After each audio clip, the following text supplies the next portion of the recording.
Well, good morning, everybody. We'd like to welcome you to the December edition of Farm Office Live. Even though it's cold outside, we're excited about the topics that we have on today's webinar. So once again, we welcome you to the program. I'm David Marison, and I'll serve just to kick us off here in the beginning. But I want to first go through a few housekeeping items. First, our team. Our 9 members of the farm office team. You see that I actually took our pictures off for this one for the loyal followers. You see that, but excited the opportunity that I get to work with this group of folks on the farm office team. And then we are excited today that we have 3 special guests today on today's program. The first is Joshua, I'm sorry, I'm going to fix that one. Joshua Strine, who's a PhD student and graduate research assistant over at Purdue University. So he's going to talk a little bit to kick us off, as well as someone who's not a stranger, but still a guest, Dr. Sinki Lee, who is going to also talk about some basis issues as we get into our program. And an old friend, an old colleague of ours here at Ohio State. We're excited that Dr. Robert Mullen, Vice President of Ag Technology from Heritage Co-op, will be on as well today. So excited that we have 3 super guests to meld in with our farm office team today to talk about the topics that you see. First, we're going to kick it off with the Purdue CCA crop basis tool, a really nice tool, and then we'll pivot to Sinki to talk about Ohio basis. And then we know it hasn't been quiet in the legislature, so Peggy Hall is going to, and Ellen Essman are going to be with us to talk about a legislative update. And then Robert Mullen is going to look at the fertilizer market update and look at the historical fertilizer prices. It's always not too early to talk about taxes, so Barry Ward is going to do a quick year-end tax update on a few issues just to keep us current in that area. And then we're going to move in to give some promos of some great online workshops and some other in-person workshops that will be held across the state as we move into the new year. So we want to make sure you stay on at the end to hear about those different programs that our team will be offering in conjunction with our great OSU Extension offices across the state of Ohio.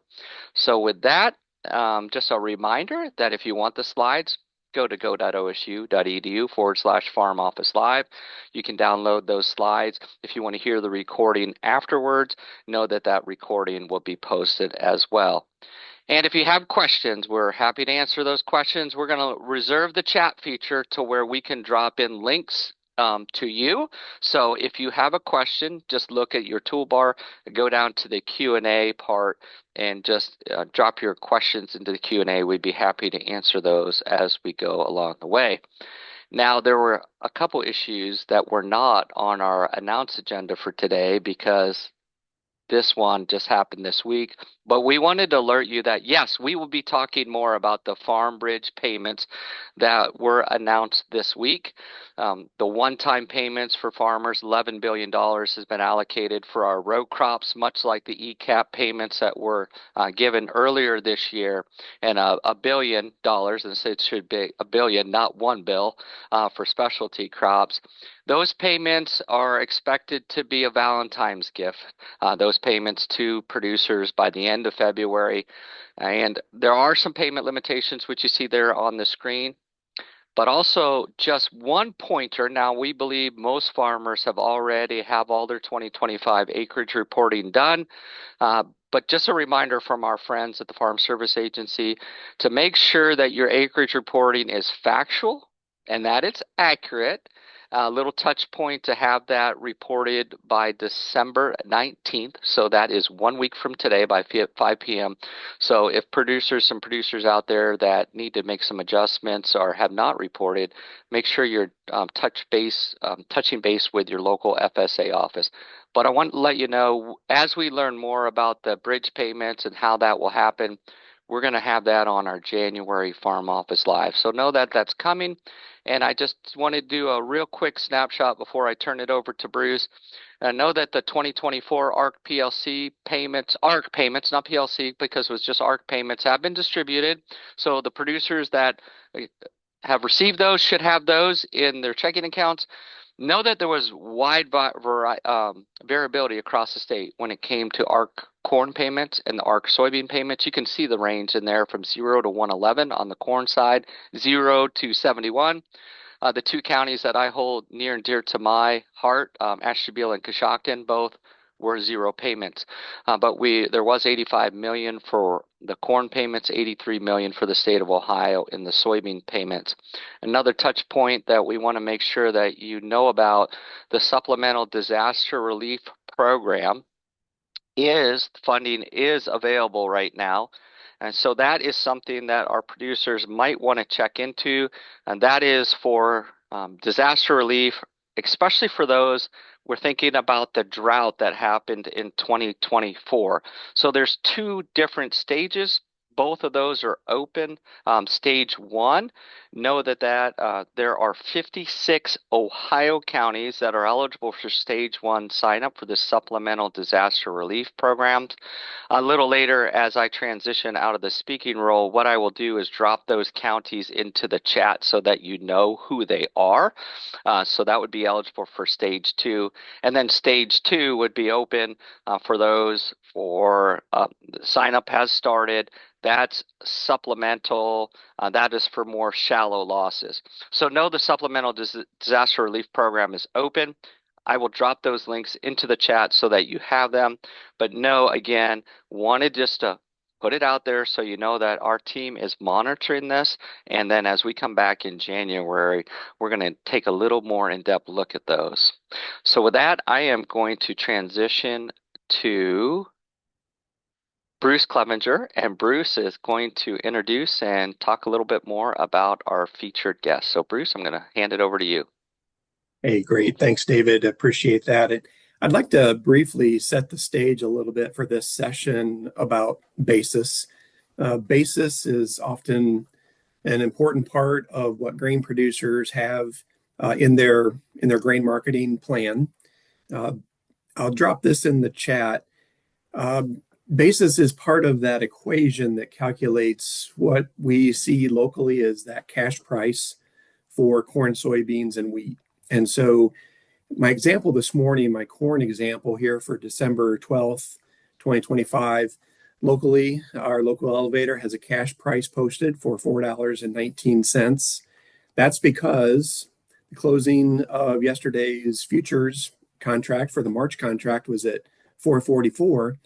And locally, the basis posted for our local elevator was 25 cents under the March contract. So that quick math provides us with a cash price locally of $4.19 for corn.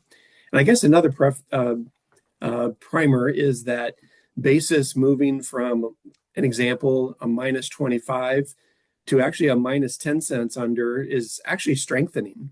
We refer to that as strengthening because it's taken less change off of that futures contract price, but also basis can weaken. And so when we see basis moving from a minus 25 cents to a minus 40, that's referred to as a weakening basis. So with that, I just kind of wanted to share a little bit of that background about what are we talking about when we're talking about basis. And our guest today, happy to welcome in Josh Strine from Purdue.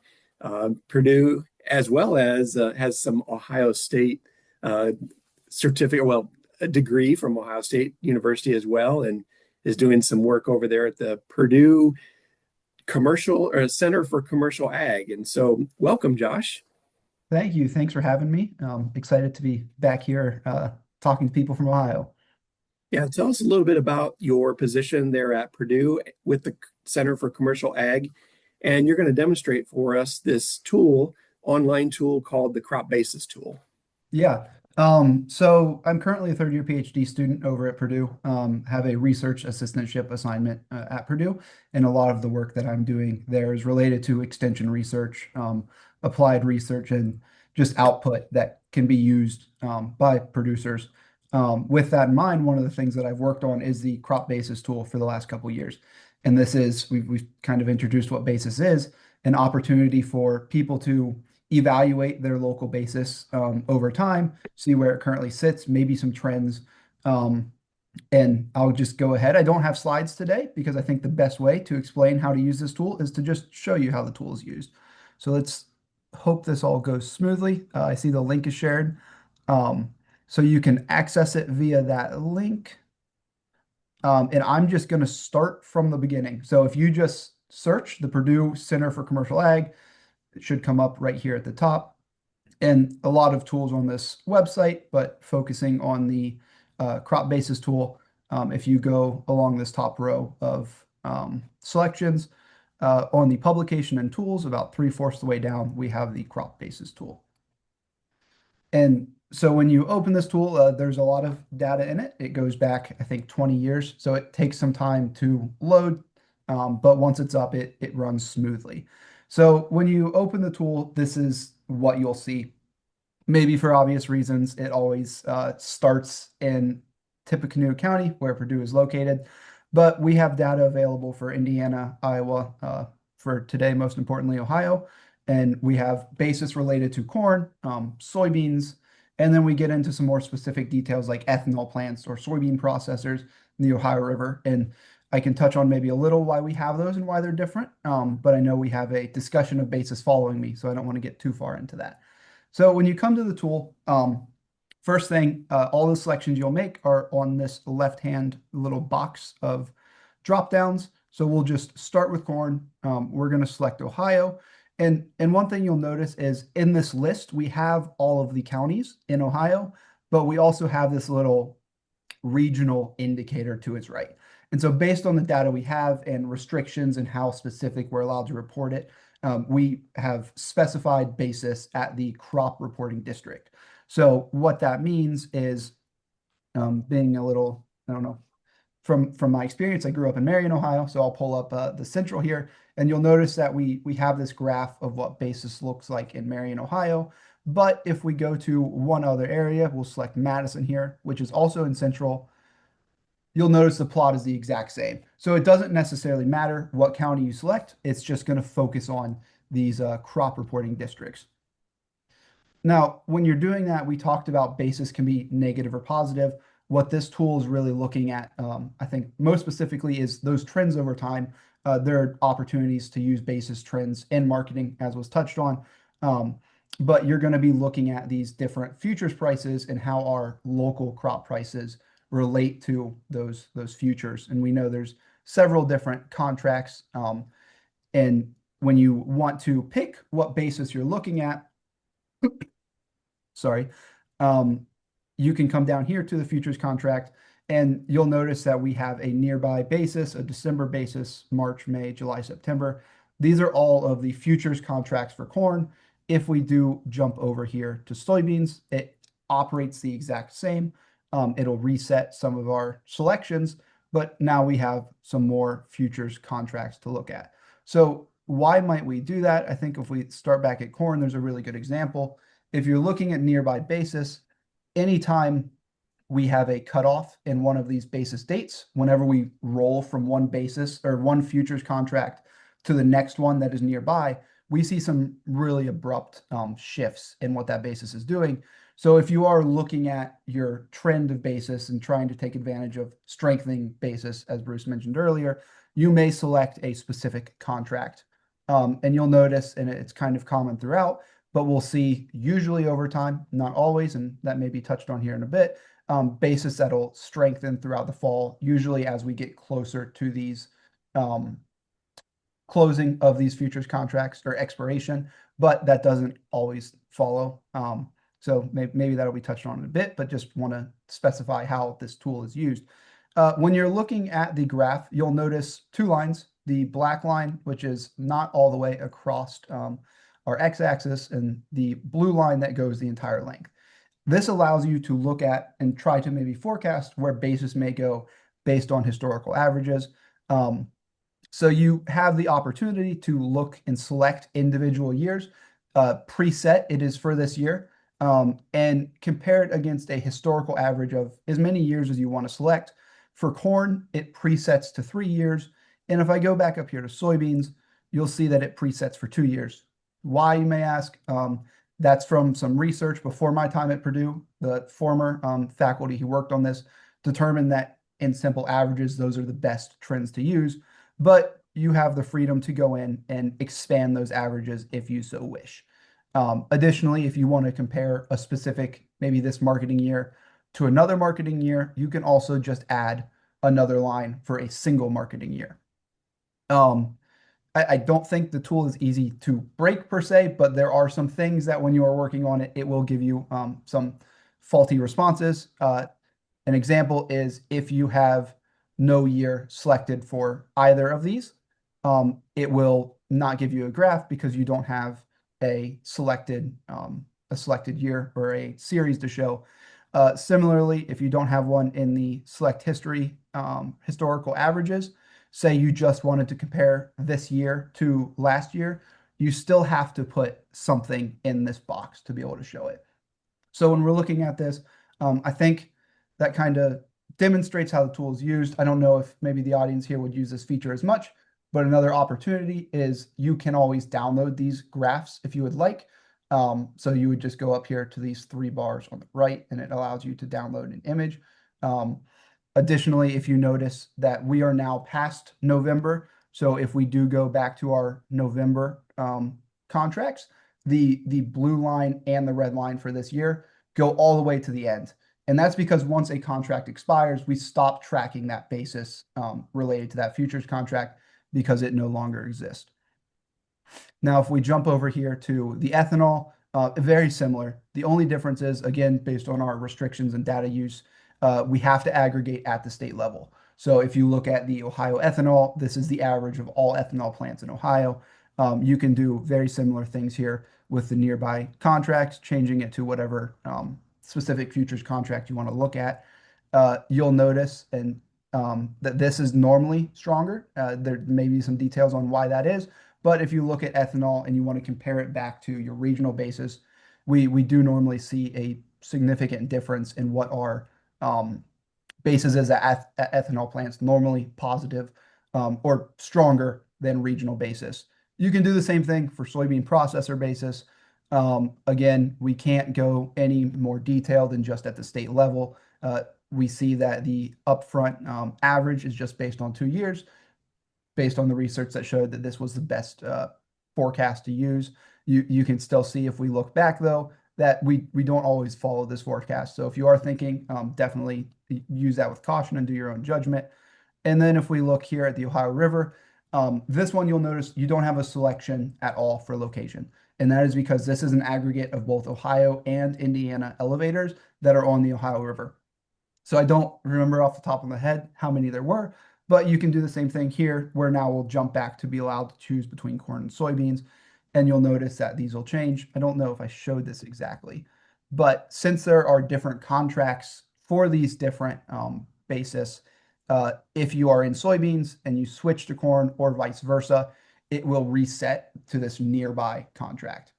Nothing too hard to then just go tweak again on your own, but just kind of some things to recognize that when things jump around on the graph and they just look very different, it's because it does a lot of internal resetting whenever you change the selection. And really the last thing here, if you are using this tool and have any questions, there is a user's guide on the very last page. It is hard to read in this little structure, but you can always download it or print it. And I will add that at the very bottom, I don't know if emails are shared, but if you are using this tool and have questions about it at all, my contact is also included here at the very bottom of the Basis tool. So I hope that explains the capabilities of the tool. I certainly didn't want to get too detailed about what we're looking at with Basis, but once you figure that out or discuss that, then you can use this tool to look at the basis and the trends over time. Yeah, very good, Josh. Really appreciate that. And let's bring up Sin-Key next, and we'll transition. I have a question for you as well, Josh. Go ahead, One Josh. more thing, and I forgot to mention this. You'll notice that these are once a week. I normally update these on Thursdays, and they are based on Wednesday's prices. So if you go and check on a Monday and a Wednesday, this isn't going to change because I haven't updated new data. If you check on a Thursday and it's not updated, it's probably because I'm traveling or just hadn't done it yet. that happened this week. But these are based on Wednesday's prices. They get updated once a week, except during holidays, we push them back. And additionally, these are all set on a 4-week month. So if we ever have 5 Wednesdays, you'll notice that we don't get a new data point. We just get some shifts in that data. So if you're looking on the 4th or 5th Thursday of a month and there's no new data, it's probably just built into that 4th week. Very good. That's great. Actually, that was my question, Josh, on how often that is updated and how that works. So appreciate you going ahead and doing that and explaining that for us. Sin-Kee, good morning. Welcome to Farm Office Live, a friend of ours at Ohio State University. Share with us a little bit more about some of the work that you do with Ohio Cash Prices and Ohio Basis as well. Yeah, good morning, everybody, and thanks, Bruce, for a nice introduction, and thanks, Josh, for introducing the Purdue Basis tool. It's actually one of my favorite extension tool that I have been using for 5 years or 5+ years. So I'm quite familiar with the details of it. So probably I'm going to share a little more about what I have documented with the current Ohio Basis and cash price numbers. So without further ado, let me just go over my slides. Already, Bruce nicely introduced the concept of futures, basis, and cash prices. So let me just repeat a little bit, but probably I'm not going to spend much time on it here. But so this is actually one slide that I frequently use in my grain marketing education. And as Bruce said, the cash price we see in the local market or maybe our nearby elevator is just consists of two components, futures and basis. So we cannot ignore one of the two components. Even though when the future price goes up, if basis is so weakened, then we are not going to see any cash price increased. Or even though future price is just staying as the same, but if basis is strengthened, we might see some cash price improved. So it is quite important to understand what is the basis and how the basis is working in your local elevator. And also in grain merchandising, why we emphasize basis so much is basis is basically capturing the local dynamics. So if you have a good understanding of the local storage, local grain flow, then probably you can take advantage of your informational strength. So this is actually the room for your maybe margin improvement in the grain marketing. So that's why we are looking at the basis very closely these days. And this might be actually a little bit of clarification that what Josh said. So when it comes to crop reporting district, we usually divide states into a couple of CRDs, so crop reporting districts, including Iowa, Illinois, Indiana, and Ohio. We usually divide states into 9 CRDs. So all these states are actually having 9 crop reporting districts. And Ohio, as you can see, we have also 9 CRDs. And today, what I'm going to show you is actually I also documented pretty similar graphs that what Josh showed from Purdue Basis tool, but I actually draw on a little bit different data source.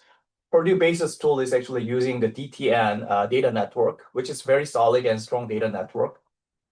I'm using bar chart commodity view.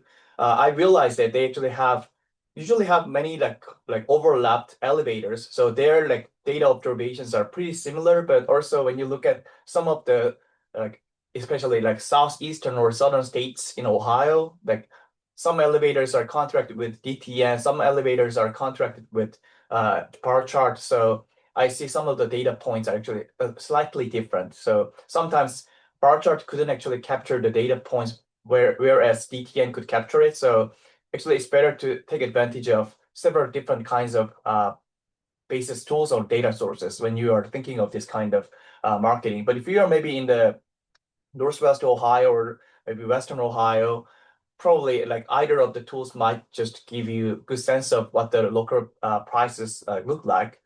So let me just briefly show how the current crop price, especially corn, soybeans, and basis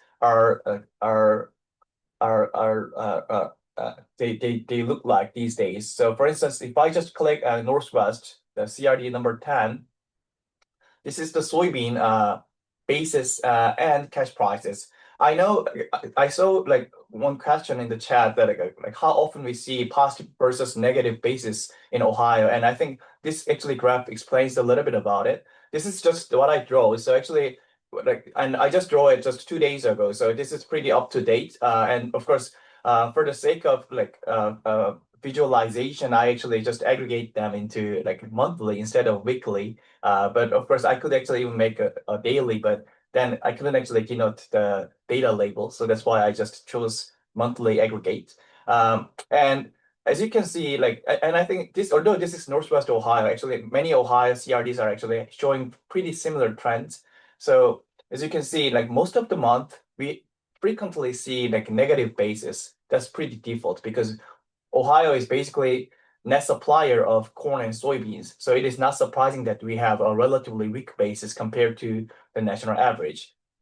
Of course, if you go down and look at like Texas or Oklahoma, Kansas, you might see some positive basis very often because they are net buyers in terms of the grain market. And also, when you look at the bar graphs, which are corresponding to the left y-axis, these are actually explaining the soybean cash price. And yellow bar is just current calendar year, 2025 Northwest Ohio soybean cash price trends, and the gray bars are explaining like 5-year average of soybean cash prices. Also, you see like the right y-axis is for soybean basis, and the line graphs, especially the red line, is for the 2025 this year soybean cash basis in Northwest Ohio, and the navy line is 5-year average of it. So as you can see, this year we had like a relatively weak basis in Northwest Ohio, but also like recently since October we see somewhat like strengthened basis compared to 5-year average, and that is typically explained by many farmers, especially grain producers, reluctance to supply because of very weak cash price. So, and I think this actually pattern was detected in many CRDs in Ohio. So actually, this is not just for Northwest Ohio, but many farmers actually were quite concerned about like weak cash prices both for corn and soybeans, and then that actually attributed to the increased basis at least during the past 2 months. That's what happened. And when you look at the bar graphs, as you can see, we recently like found some of the cash prices has increased, especially since October, but still it is like way behind of our 5-year average, which might not be surprising because we had really good marketing years, especially right after the COVID, and that really affected increased 5-year average.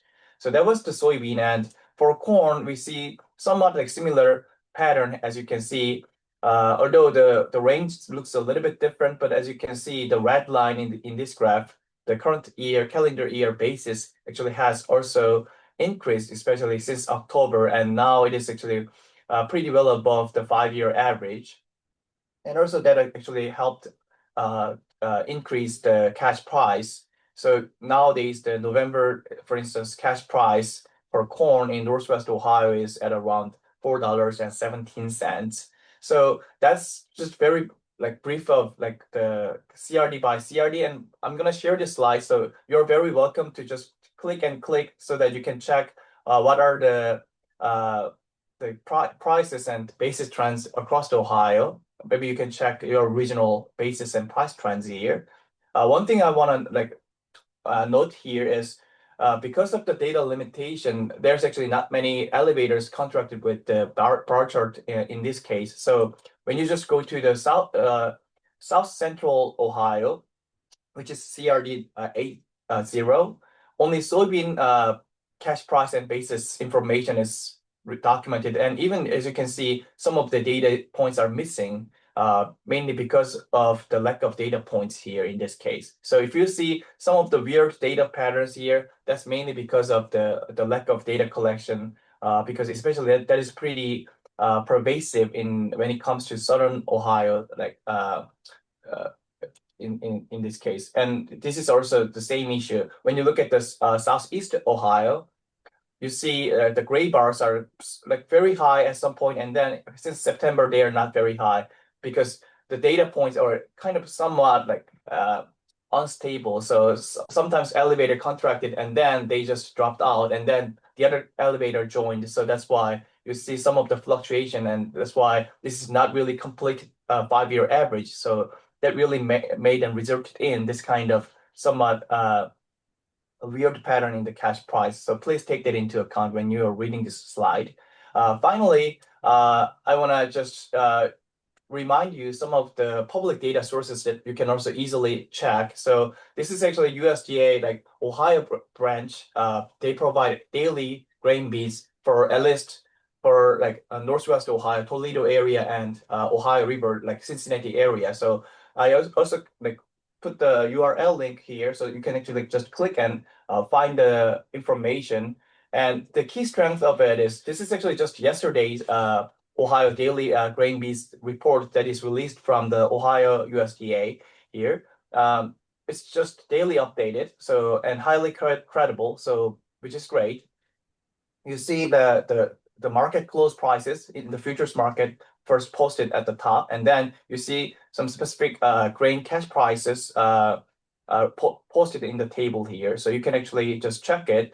Maybe the main shortcoming of this report is it just covers very limited regions. So for corn, only like East Toledo area on and off Riverside and also Ohio River, and soybeans East and Central and Toledo area, Ohio River. So there are a couple more like spots in soybeans, but anyway, they have very limited spots captured in this data network anyway.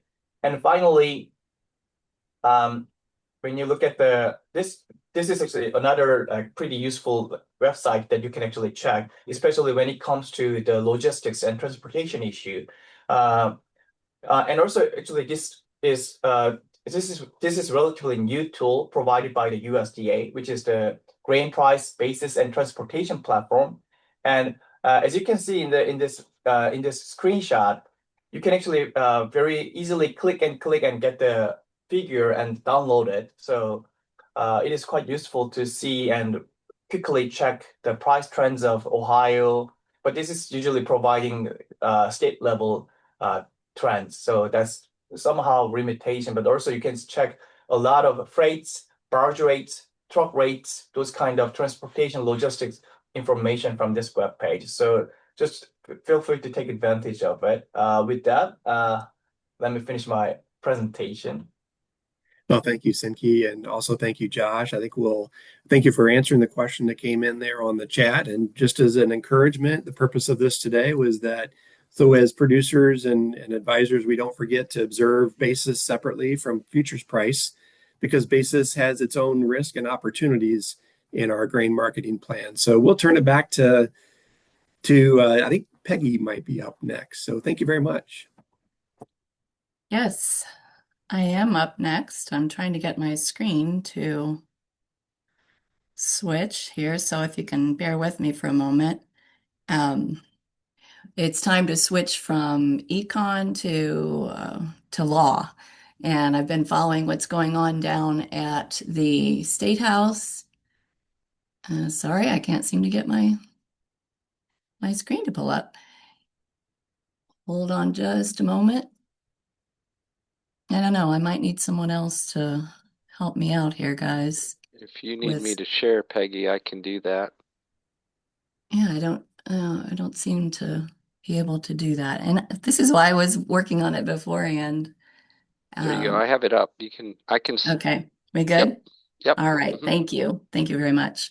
Okay, so going down to the State House and looking at state legislation, what's happening there, we've got a number of bills that always tend to get a lot of attention at the end of the year, and that's exactly what happened here. It's the end of the year. We're winding up the session. They are now on break until later in January. So let me give you an idea of where some of the legislation that is important to agriculture stands. So let's look first, David, at the property tax bills. We've done some reporting on those, and boy, I can't even see your screen, David.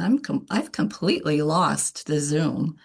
I apologize, you guys. That's throwing me a little bit. Here we go. Throwing me off a little bit. So I think I can switch it now, David. Okay, I've got it now, I think. How's this? I'll stop share and let you go. There you go. There I Perfect. am. All right. Thank You are you. great. Okay, so going back now to the property tax relief bills, this is really what consumed most of the legislature's energy here at the end of the year. And there, hmm, now it won't let me. There we go. There were a number of bills flying around that had to do with property taxes.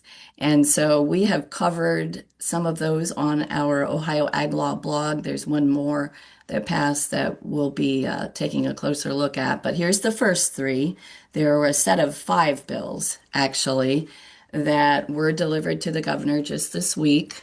I checked this morning, and he has not yet acted on those bills.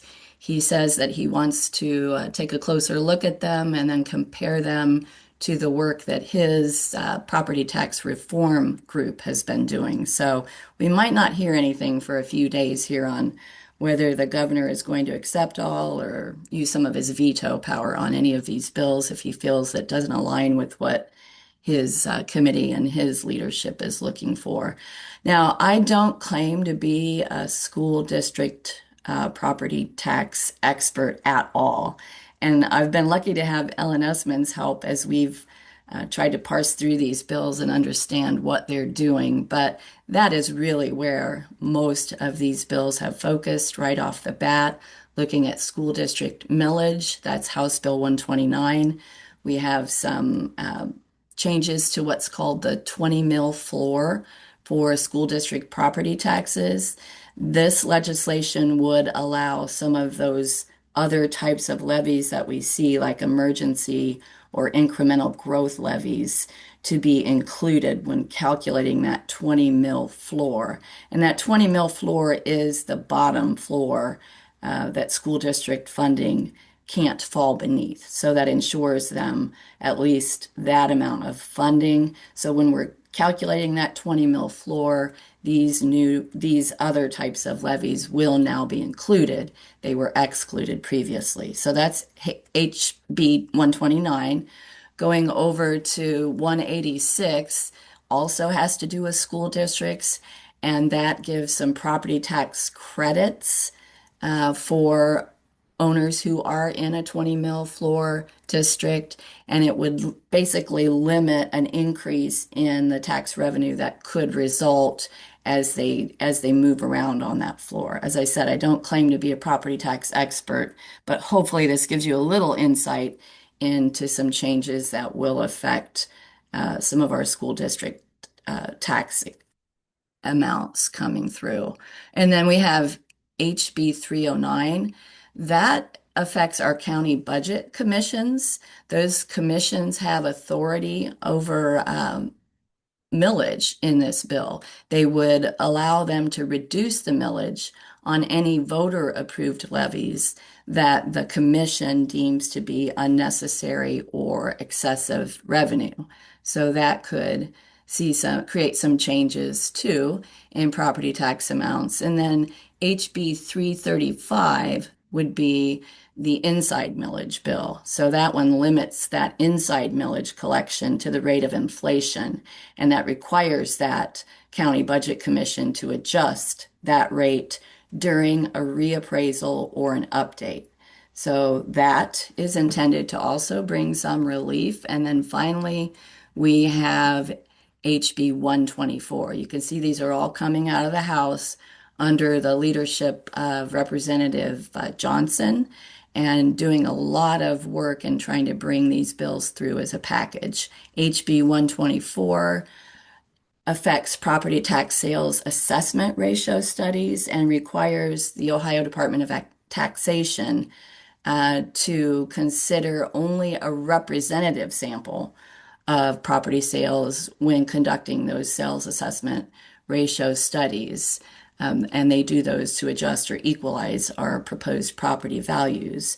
It also allows for some appeals of a county auditor's sample as unreasonable or unlawful to go directly to the Board of Tax Appeals. So all of these are intended to bring down those property taxes. Whether they will is certainly something that's been under debate in both the House and the Senate. If you want to learn more about property taxes and how those are calculated, I recommend this Ohio Property Tax Guide that's on the Ohio Department of Taxation website, and I've given you the link there for it. And if you read that and figure it all out, please let us know, and we will have you as a guest speaker on our next Farm Office Live. So going on, I see I don't have my video on. Boy, goodness, I'm having some technology issues. Um, is this all we will see for property tax relief? Is a lot of the questioning that's going on now. Is this it? Are they finished? I don't think the governor thinks they should be finished based on his committee, but what we're hearing from the chair of the House Ways and Means Committee, that is where all of those bills have originated and gone through before going over to the Senate, and from Representative Thomas, who has, as I said, led many of those. I'm sorry, I believe I referred to him as Johnson previously. It's Representative Thomas, not Johnson, who's leading most of those bills. They're suggesting that that really was the majority of their work when it comes to valuation. And now they're going to turn to looking at some process and fairness and efficiency type bills that will also address property taxes. So we might not see anything more in the coming year that addresses the calculation of those property tax values. We do already have one bill before that House Ways and Means Committee that addresses process in regards to CAUV.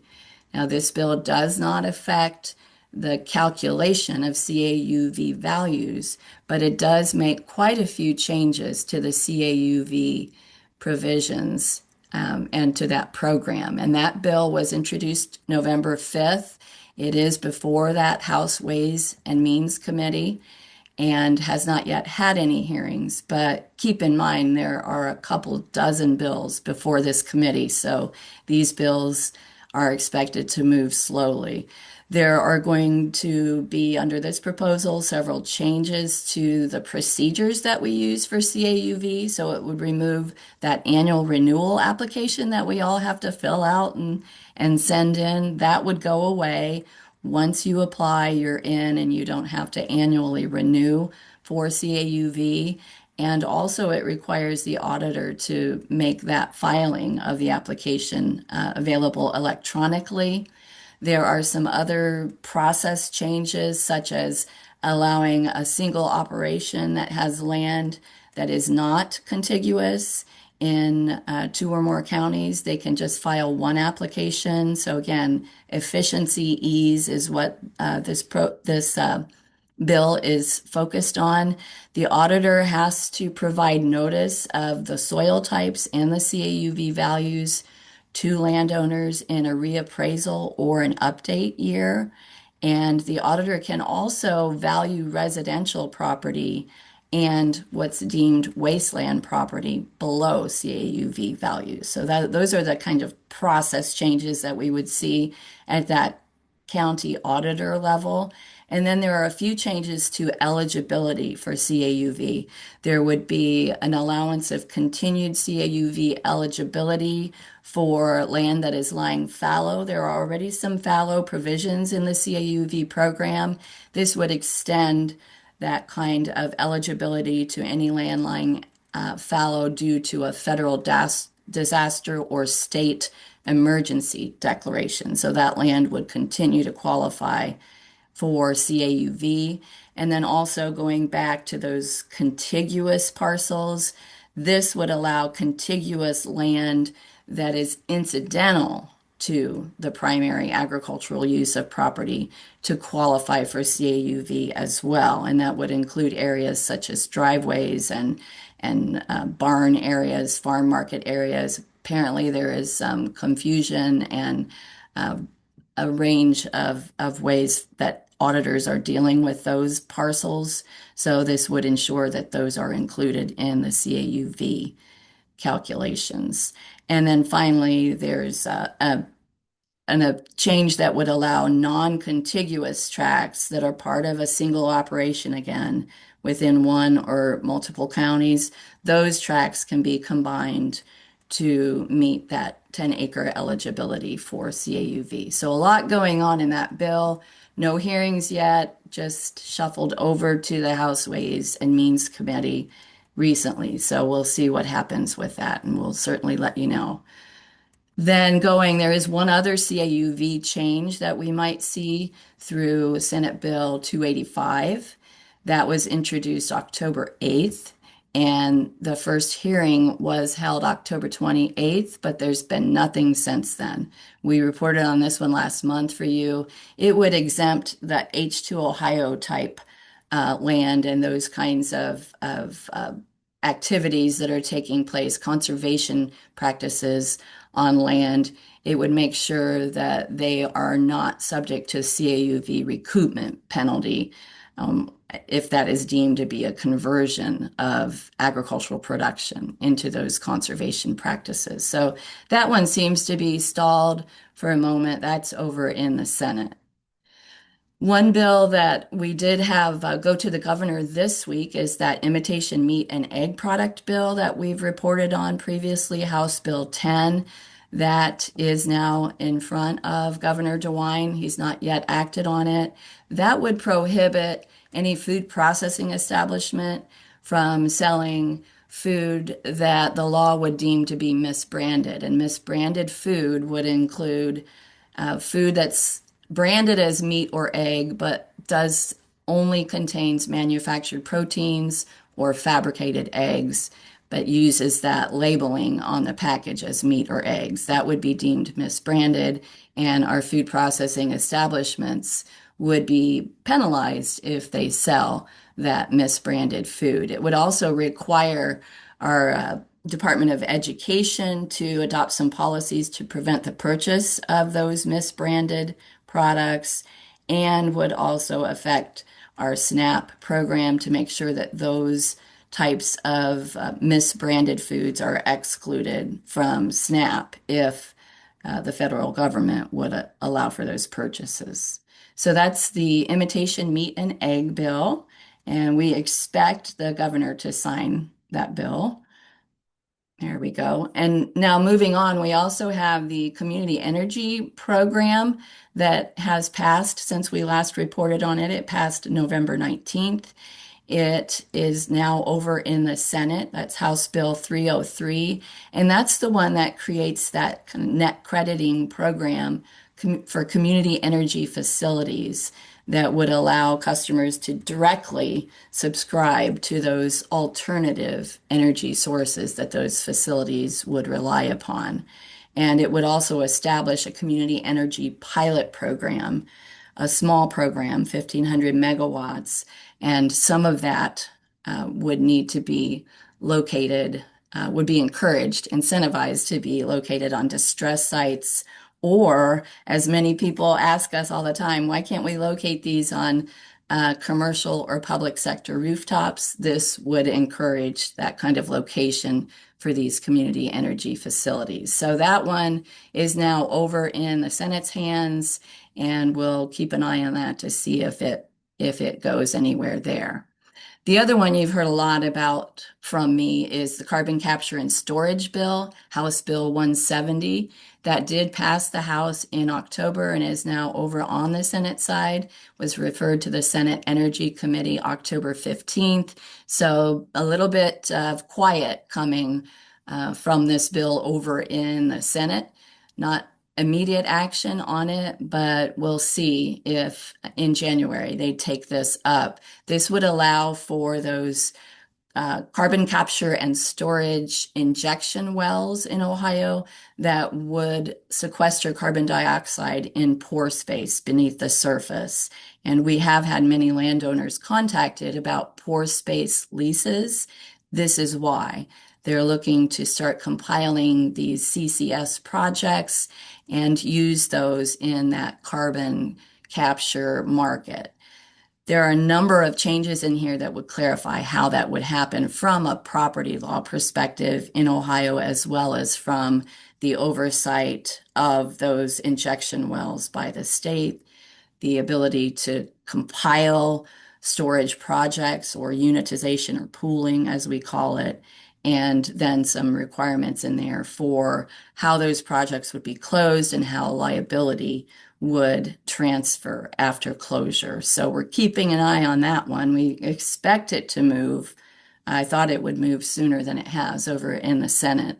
Another one that hasn't moved is Senate Bill 60. This started in the Senate and passed the Senate back in June. This is the veterinarian telehealth bill that would allow for those telehealth services between a vet and a livestock client, and to prescribe drugs or medication through a telehealth appointment.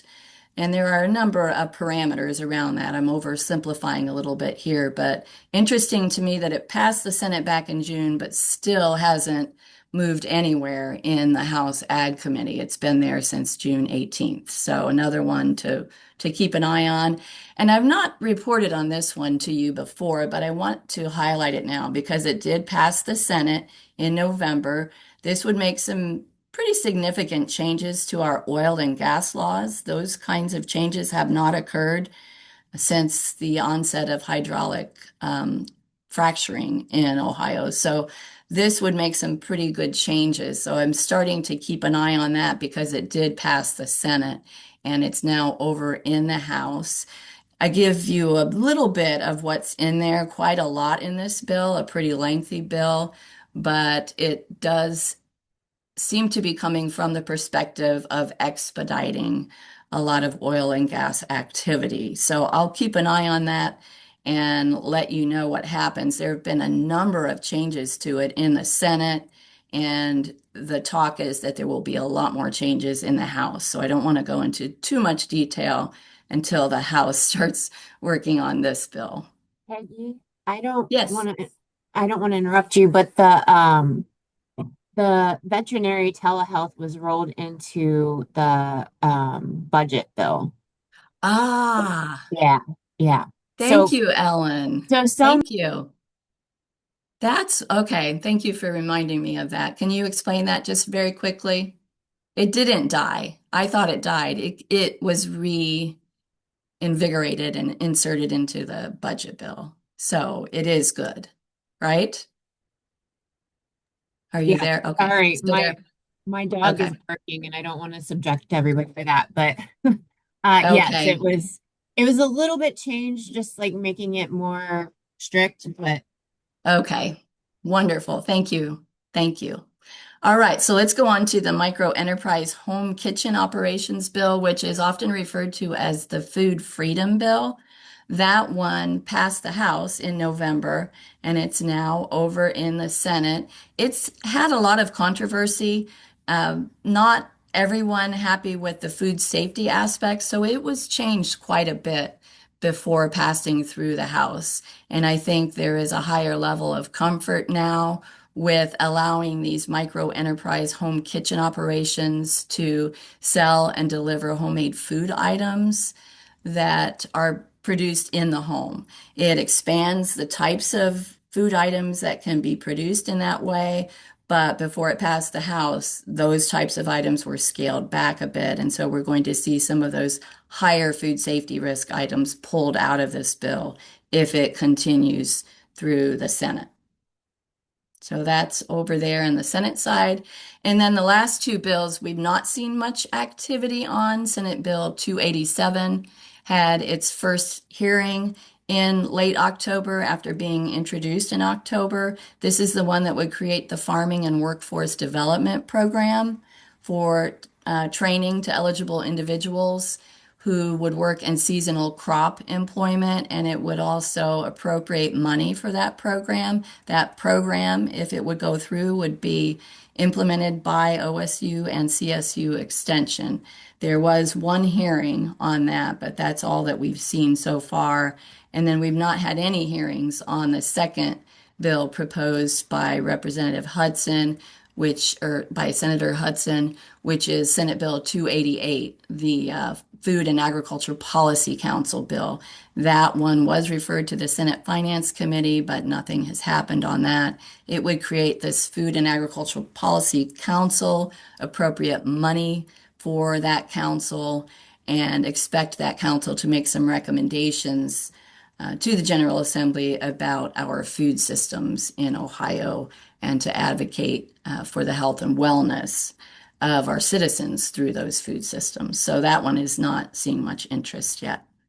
And with that, I will switch over and remind you, you can find our blog posts on the Farm Office website where we do update on all of these bills and try to keep you apprised of what's going on down at the legislature. Okay, that's it for me. Any questions I can answer? No? You have one in the chat that maybe you'll be able to, or in the Q&A, Peggy, that you'll be able to handle offline. Okay, I'll do that. All right, back to you, David. And with that, we're going to turn it over to Barry Ward. Thanks, David. Peggy, just going to introduce one of our featured guest speakers for today. And many of you know Robert Mullen, Dr. Robert Mullen. He's a native of Oklahoma. He graduated from Cameron University, and he's also has degrees from another OSU, Oklahoma State University. And in a previous life, he joined us it was 2004. He was an assistant professor and our soil fertility extension specialist. And we were sure glad to have him as a colleague there for a few years. He moved on into industry after a few years, and now is with Heritage Co-op as the Vice President of Agricultural Technology. And Robert, I don't know if you have slides to share. If you do, you can go ahead and start that process. But we're happy to have him. I talked to Robert several months ago about joining us as a guest and, basically giving him a blank slate as far as what he might want to cover. And he threw this idea out there, and I thought this would be great for him to discuss some historical fertilizer prices and also just giving us kind of a current update on the fertilizer markets, an area that I enjoy spending time in as well. So with that, Robert, I'm going to turn it over to you, and we're happy to have you. Thanks for joining us. Well, Barry, thank you for the invitation. I hope that the screen, it appears like it's working on my end, but the head nod confirmed perfect. First off, David called me old to start this meeting. I greatly appreciate that, David. I'm not as young as I used to be. But it's always a pleasure. I was gonna make additional comment there, David, but I'll stop there. I'm old too, Robert. So right there with That's what I was gonna say. Right there with you. But it's always a pleasure to interact with former colleagues, and I still maintain close relationships with, not as close as maybe too close for some of you and not close enough for others. But Barry and I occasionally catch up. It seems like about once a year we'll catch up with each other and just talk about what's going on in the market space. It's interesting. I am a soil scientist by training, but anymore I spend more time on business development. I still dabble in the world of science just because I still have a heart for that. But what I'm going to be talking about today is fertilizer market information. And for those of you who know me well, and there's a handful of you on this call, I'm definitely one that likes to do models, and I like to try to understand how I can predict things. That has its own challenges, which I won't dive into today too deep. But it's as an individual that works for a cooperative and trying to service our farmer clientele, how do we position ourselves to make sure we have adequate supply of fertilizer products on hand without putting ourselves in a position where we've got inventory on hand that we could potentially get upside down on really, really quickly. So part of my role is, along with a couple of other things that I do at Heritage Cooperative, is try to help out our purchase team with regard to just what's going on in the fertilizer market space, and how ultimately should we be reacting.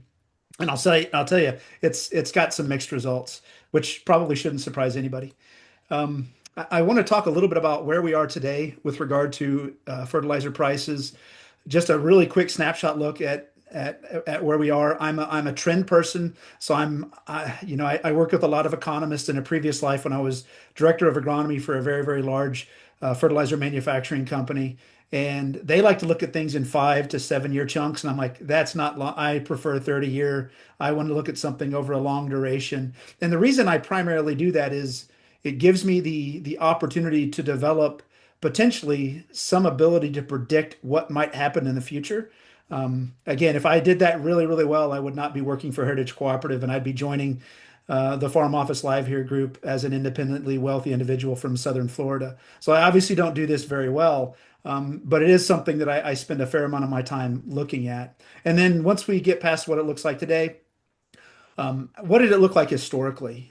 Because I'm going to sort of show that when I show the current markets, but you got to sort of couch the conversation of input prices with the value of the commodity that you're ultimately producing, right? None of this exists in a vacuum. You have to look at these things simultaneously. And then I'll share with you, I won't give you the equations and the models that I develop, but I'll just give you a snapshot of how I look at pricing today relative to what it should be. I'm using my air quotes, what it should be based upon historical trends. And what you're most likely going to realize is, and I'm giving a little bit of giving a little bit away here at the very beginning. I do that all the time. Is there's a couple of nutrients that are a little bit out of bounds as it relates to current pricing.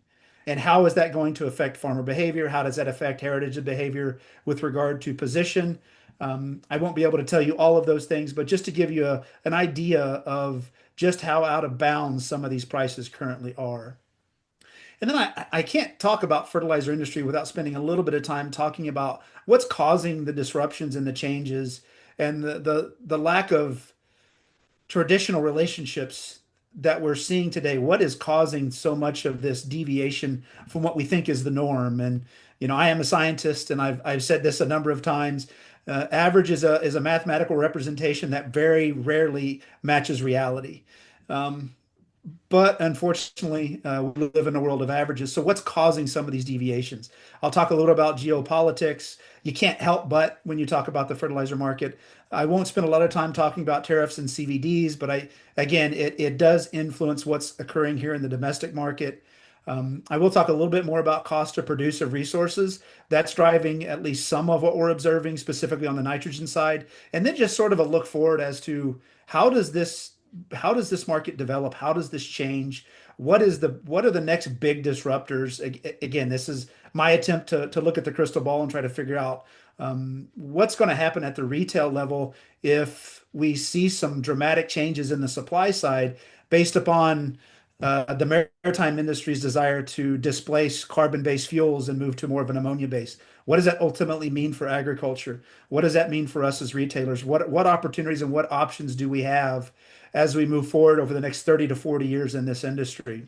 Again, sort of a fun topic to talk about just because I spend a fair amount of time there just looking at what's going on in the future and how do I recommend Heritage Cooperative position itself to be as productive and as financially profitable as it can be for our member customers. So current prices, you guys have seen this a million times. Just wanted to put all of these on the same graph. This is going to be pretty consistent throughout the remainder of the slides that you're going to be seeing here. I've got ammonia, urea, UAN. I've got Corn Belt price. Now I always Corn Belt reference. I've shared some information with Barry. I do have a rather large data set of various terminals across not just the United States, across the globe of fertilizer prices. And I always go back to a Midwest terminal price. Now, that is not necessarily, if you went to Heritage Cooperative location in Western Ohio, this is not necessarily the price that they're going to quote you, right? You got to put another $20, $30 per ton on top of that price because we have to get it from that Midwest terminal location to Western Ohio. So, and the reason I use that is it's a reported number. It's an average number that is reported from various terminals within that basic geography. It's just something that's very consistently reported. And I've got long-term historical access to this kind of a data set going all the way back to January of 1998. If anybody has any data that predates that, I would love to have it. Not that it's all that dramatic because commodity prices prior to the mid 90s, it wasn't like it was an exciting time to be in production agriculture with corn ranging between $1.50 and $3 per bushel. So as you can see that we all remember 2008, at least for those of us probably north of the age of 35. We all remember what happened 2008. Um, a lot of speculation with the advent of the renewable fuel standard, what that meant for ethanol production. I still laugh, and Barry probably remembers this as well, and David does as well. At one point, they were proposing like 35 different ethanol facilities in the state of Ohio. And you do the math really quick and you realize there's no way we're going to be able to support this. But because of all that speculation, we're going to plant corn, we're going to rip up CRP ground, fence row to fence row corn's going in, commodity prices spike, input prices lagged, and then they spiked. Everybody took positions on the retail side, got upside down on inventory, and people wrote off millions and millions and millions of dollars in fertilizer losses in the span of about 6 months. Not a great time. It's not, that would not be what you would categorize as the good old days. So we've seen sort of this volatility as a result, primarily driven by volatility in the commodity market space. We get into 21 and COVID, and we get this tremendous spike, specifically in the anhydrous ammonia, primarily driven by natural gas price, specifically in Europe, and some of the things that were going on as we get into the Ukraine Russia conflict and how that did impact ammonia production prices. It's staggering when you look back. We were actually quoting prices north of $1,400 a ton for anhydrous ammonia locally, which is, I still can't believe that we were even having those conversations, but it was a reality for about 6 to 8 months. Prices have come down a little bit, but if you look at the longer term trends, they're still a little bit above where we have been historically. Again, when you look at this without the context of the commodity markets, you don't really think that it's all that dramatic. But again, when you start overlaying this with commodity prices, which I'll do in the subsequent slides, you start to see that, yeah, we are in a period of higher prices on a couple of different products for nitrogen. Phosphorus is the one that's the most dramatic. As I get into talking about exports, which I'm not going to spend a whole lot of time talking about, I'm no longer going to delineate the two. I'm going to just combine the two. And for the most part, I don't really have longer term data for MAP markets going earlier than January of 2013. They pretty much overlay pretty closely with DAP. So I at this point, I just consider them the same. I could put TSP in here. TSP is a little bit of a newer product that we have traditionally not sold a tremendous amount of in the Midwest. But I could overlay those prices. I just don't have as long of a history of information for that one, so I didn't include it. But as you can really look at phosphate, again, we see the ramp up in 28, and we see COVID, and then we see, and it is a little bit related to anhydrous price, because anhydrous is one of the feedstocks for the production of MAP and DAP. But this is also due to sanctions placed upon Russian phosphate material, Belarusian product as well, which is Belarus is a country in Eastern Europe. So what we see here is not just influenced by anhydrous ammonia, but there's other factors that are influencing this. We could also talk about, and I'll talk about this later, phosphate manufacturers attempting to diversify their product mixes and get away from commoditized products and get to more premium demanding types of products. We'll talk about sulfur enhanced phosphates in a subsequent slide. But phosphates is the one, even if you look at the long-term history, it looks like it's still relatively high compared to if you look at the trend of anhydrous ammonia, urea, and UAN products over longer-term history. Phosphates are still pretty high, and they're actually quite dramatically high when you think about this from a commodity perspective. Potassium, again, you're going to see basically the same kind of a trend. If you overlaid all of these on top of each other, they follow the same basic trend. And again, it's primarily because they're driven by the commodity markets. I focus extensively, almost exclusively on corn. It's not that soybeans aren't related to these prices. It just corn gives me a little bit better of a prediction, a little bit better R square. So that's the one I tend to lean on. But potash prices longer term, yeah, they're higher than they were in the mid 2000s, but they're not dramatically out of line. And of all the nutrients, the primary nutrients that we focus on, this is the one that's pretty much in line with what you would expect from historical pricing. Just to simplify this a little bit more, because when you start throwing all this kind of data on top of each other, it gets really, really confusing, a little bit blurry. All I really want to point your attention to are these ratios. So again, I'm primarily looking at what is the average relationship between anhydrous ammonia and corn, and it's generally a relationship of about 129 to 1 as far as the pricing goes. So a price, a dollar per ton compared to a dollar per bushel.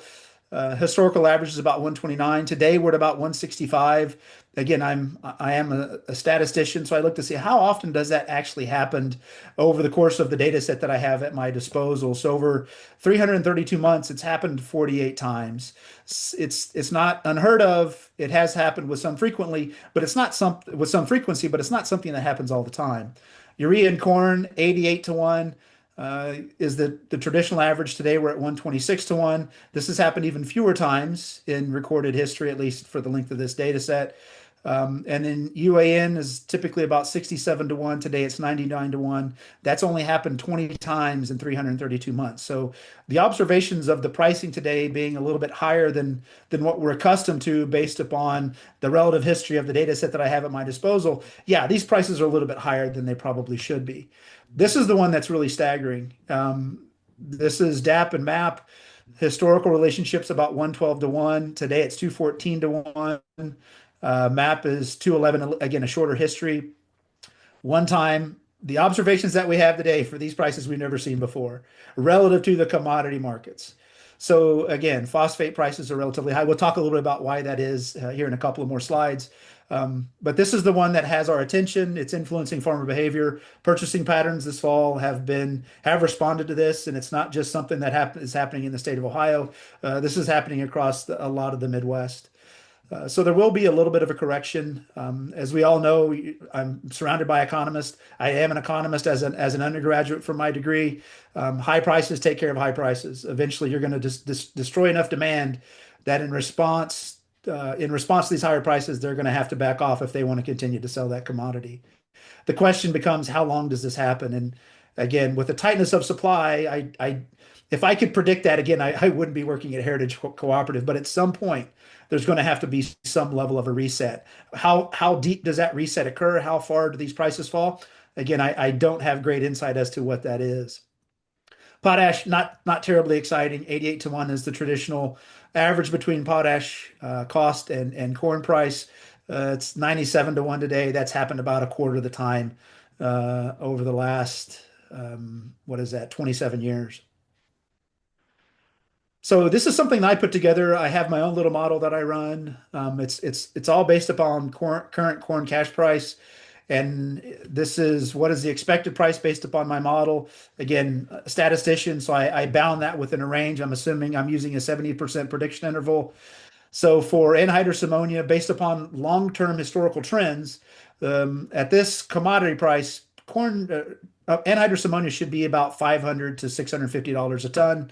We're outside the bounds today. We're about 760. And again, all of this is based upon Midwest or a Corn Belt terminal pricing.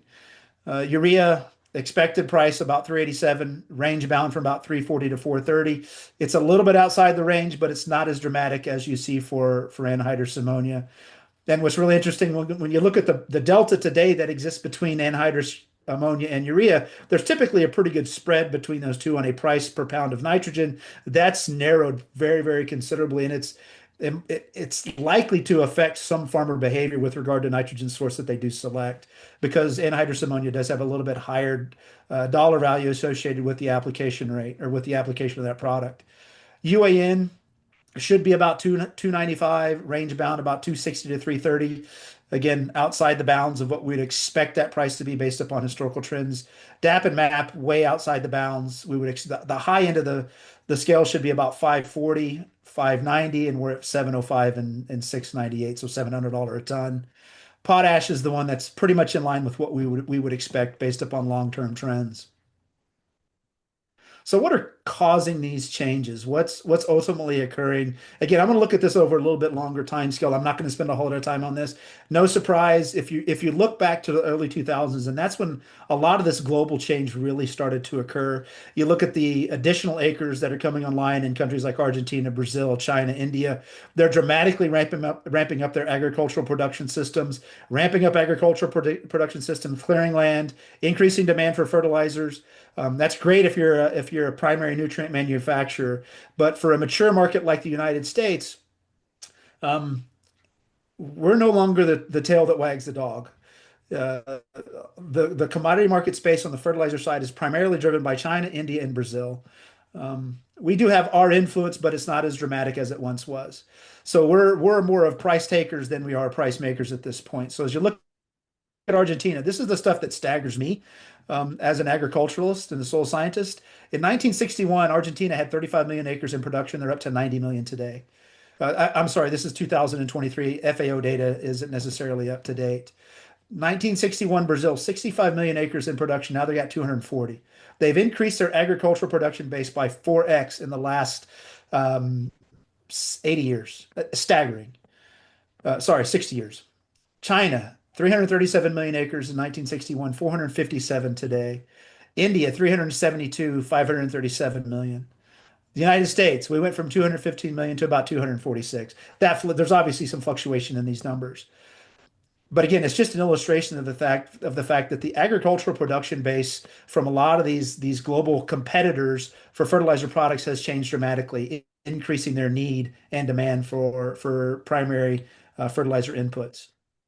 This has affected the import space, no surprise. We're a relatively small player on the import side. We represent about 10% of that market space for urea. It's about the same, a little bit lower than that for DAP and MAP. We're a little bit higher than that for potash, and it's primarily because for nitrogen that can be produced anywhere. I'm not going to talk about the fertilizer market too much and where these nutrients are ultimately produced. Nitrogen can be produced anywhere you have access to methane. MAP and DAP is pretty geographically isolated as far as reserves across the globe, primarily reserved for marine deposits along coastal plains, not exclusively, but primarily. And potassium imports are deep geologic depositions that are accessible only in a few key strategic places across the globe. Canada is the richest supply. Russia and Belarus are pretty far behind, but those are the next two big players. Then there's some sizable deposits in places like Israel, some in Jordan. But again, geographically constrained with regard to where that ultimate product can be produced. What else is going on in the world? We've got tariffs. We've got countervailing duties, not just on Moroccan product, which is a huge producer of phosphates. Again, like I mentioned, phosphates are geographically bound to marine deposits, typically in coastal regions. Morocco is a coastal country on the northwest side of Africa. Huge phosphate deposits, huge operating facilities. They are the big dog as it relates to phosphate manufacturing across the globe. And we have countervailing duties on product being imported in this market from those manufacturers. We have mine shutdowns. Potash mines are, because of the depth of those geologic formations and where they tend to fall, water infiltration and water seepage is a huge issue. I was trying to remember, you have all these things that you experience in your career, but you never can isolate when it actually happened. There was a Russian mine, I believe it was somewhere in like 2018, 2019. One of their larger producing potash mines experienced water inflow. They had to shut down the mine, and it was like a 3 million ton per annum mine. Huge influence on what that does to global markets. We have sanctions. We have Belarusians, huge producers of potash. They're no longer able to cross through Lithuania, gain access to a port because they're a landlocked country because of European Union sanctions.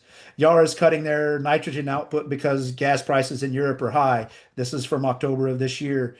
I remember this because I had just left academia just a few years prior. But Mosaic purchasing the CF Industries, and I joked at the time that might have been the most brilliant thing that CF Industries ever did, was sold off that phosphate asset, because part of the challenge of trying to sell off a phosphate asset is you still have environmental responsibility for the gyp stacks, and there's still a maintenance cost associated with maintaining that site where that mining operation was once at. And CF completely washed their hands of all of those assets and sold them to Mosaic. This was just from yesterday. Ukraine actually hit a nitrogen fertilizer manufacturing facility in Russia, because that also tends to be where they manufacture a seed product for explosives. Nutrien shutting down their Trinidad nitrogen operations. This is going on right now. They're thinking about selling their phosphate asset. I don't know who that would buy that. I don't suspect, my humble opinion, people have proffered that Mosaic would be someone that would be interested. I don't know that they would allow that just from a monopoly perspective, because then you'd have one big player that controls the majority of all domestic production in North America. Potash plants closing. Again, just huge. a lot of these things influence what we see. And then I mentioned this really just sort of in passing, but for the mined commodity products, you think about the ultimate thing that dictates your profitability is how cheaply can you bring that product to the marketplace. There's only so many things that you can do to decrease your cost of production. And the locations that get rewarded are the ones that are the low cost producers. This is even true in my previous role with my previous employer. So what do they try to do? Well, they try to differentiate that product mix and get away from that commoditized product and try to produce something that would demand a little bit of a premium. So Mosaic with their MES product, Nutrien with their MST product, Simplot with their 40 Rock. OCP has a similar sulfur enhanced phosphate product. Now, this not only does it allow them to capture premium, but for mined products specifically, it can extend the life of that mining operation. So instead of selling a commoditized matte product that's got 52% phosphorus, if I can sell a premium product that's got 40% P, I've dramatically increased the life of my mining operation. And why is that critical? Because these mining operations have to negotiate, this is at least stateside. This is obviously not going to occur in Morocco, but in stateside, for those, it's basically a strip mining operation. They have to negotiate with the state to allow them to expand that mining operation to new territory so that they can continue to mine where they're actively mining. And there's a cost associated with that. And the other thing is, if you look at domestic phosphate production, the cost for a domestic producer to produce a phosphate ton is dramatically different than what it is offshore. And it's primarily driven by the environmental costs associated with maintaining gyp stacks, reclaiming land to offset the land that's being strip mined for the ore removal. There's a lot of things that go in it, but if you look at a ton of phosphate produced domestically, 25 to 30% of that cost is just environmental costs associated with maintaining the operational site. How does that influence commoditized phosphate availability? Well, it tightens that supply because they're actively reaching for premium products and they're not necessarily providing that commoditized fertilizer that everybody's so accustomed to. Not blaming them, I'm not pointing fingers. I think it's a rational decision, but it does influence what we see on the market side. Anhydrous ammonia, primarily driven by natural gas costs.